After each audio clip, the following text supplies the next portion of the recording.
let's move to the next talk from the data center coordinator, Pat Michael. Please, Pat. Thank you, Felix. Can you all see my screen? Yep, perfect. Okay, good.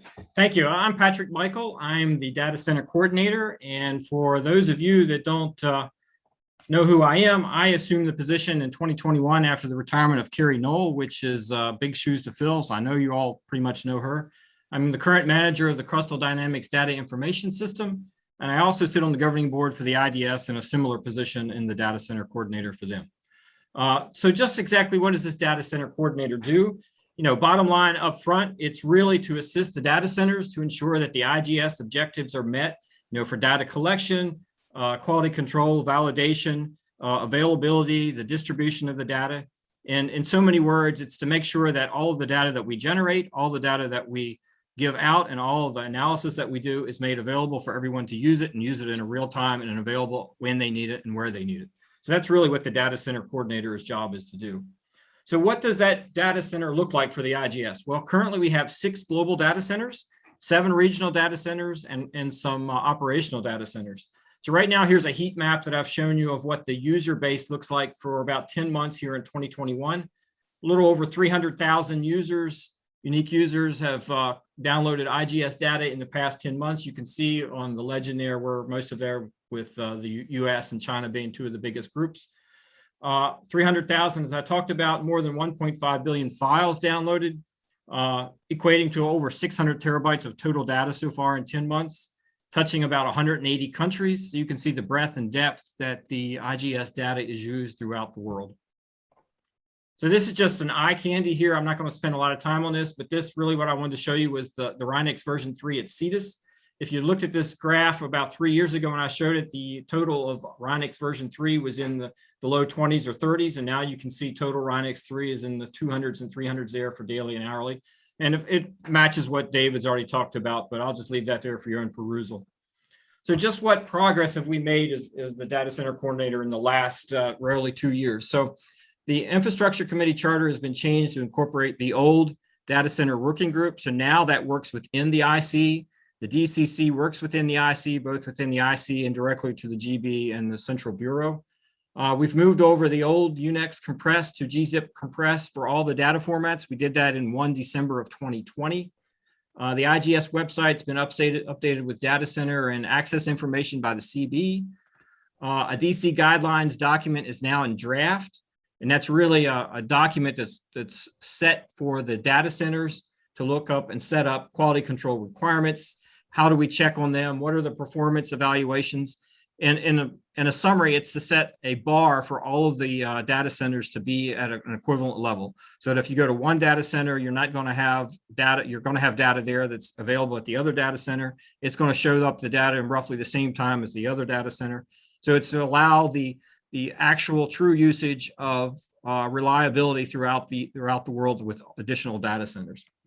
And then finally, I want to talk a little bit about the encrypted termination of unencrypted FTP at CETUS. That was a big thing within the community. That happened in November of 2020. Bottom line up front from the Crustal viewpoint, it went quite well, much better than what we were thinking. We had some concerns on the community back in the summer of 2020 that there was going to be a lot of people that hadn't converted, but we saw a lot of transition in the last couple of months. And I think that was due basically that we started bandwidth limiting a lot of the FTP, which actually forced people off into HTTPS. So what are we looking like for the future? So when Carrie in 2020 went to only a part-time basis and then turned over to me in 2021, the remaining compressed to gzip for conversion for all the products actually got dropped. So it's on my table right now to get pushed out in the early part of 22 to make sure that gets done. I've already talked about the guidelines document reviews and comments. We're push that out in February for the final document before the workshop for the GB to look at. We have coming up in February, CETUS is going to start the GNSS high rate consolidation. That's where we're moving from the 96 files per day per site to a 1 consolidated file. CETUS will take the lead on that. We're projecting that to be done in May of 2020. It's actually been on our plate for a couple of years, but once COVID came around and then the retirement of Carrie, it really put a hurt on CETUS and the number of people that we had to actually do things. A collaboration that CDDS is working with GA, BKG, and the lead of the real-time working group is to look at IT security basics within the IG infrastructure. Basically, what are the real-time casters look like? What do the DCs look like? And to write that up in a format that the GP or the governing board can look at and say, hey, this is the state that we have right now. Maybe these are areas that we need to put some emphasis on to make sure that we have integrity and confidentiality and reliability within our program. Finally, as the DCC, I'm only reached out when there's a problem. I'd like to hear from the community, what are your needs? What are your wants? The DCs are just like a lot of other people. We're budget constrained. So if we hear what you want and what we have, we can start working a work plan to have planning out, not just an ad hoc position like it's been done in the past, but much more planning to be able to say, hey, this is something that the community would like. We think we can do it. Let's start making plans to get it out there. And in long-term work, I want to talk a little bit about the unencrypted FTP. I'm going to be blunt here and say, that protocol is dead. We really need as a community to start thinking about moving off of that. The US has basically said that is a non-usable protocol on servers. It's completely looked at from the client side and looked at. Lots of agencies completely disallow its use. On the commercial side, Google and Mozilla have already taken all the FTP code out of their Chrome and Firefox browsers, so it's not even available to use. BKG has already come up saying it's going to be going away for them soon. So it's really something that the community needs to really come to grips with, that FTP as an unencrypted protocol is really at the end of its life, and it's time to really move on to an HTTPS type of protocol. I'm not going to really say much about syncing. That's really the second phase of the DC guidelines document that's coming out in February. And then finally, I want to talk a little bit about IPv6 only architecture. I don't know how many people are tracking, but in late 20, the US government mandated that all federal agencies would be an IPv6 only architecture by 2025, with a glide path of roughly 30% completion over 22, 23, and 24. What does that mean for the community? Well, what is being proposed is that the federal agencies will only be on IPv6 only. That means if you're on an IPv4 network or address, you would not be able to reach those locations. So in this case, the community would have, the main data center, CDDS, would be affected. The two regionals for JPL and NGS would be affected.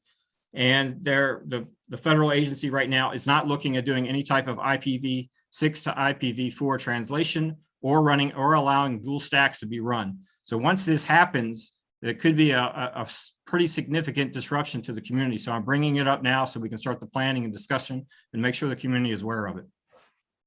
And with that, I want to leave it open to any questions. Thank you.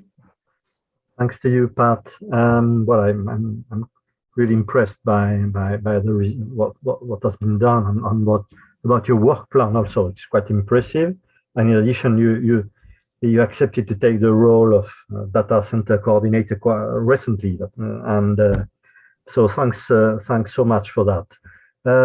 I guess there's a comment. Trying to open. There is a question from Elisabetta. Mm-hmm. And that would be, is CDDIS the only data center that currently accepts HTTPS inbound?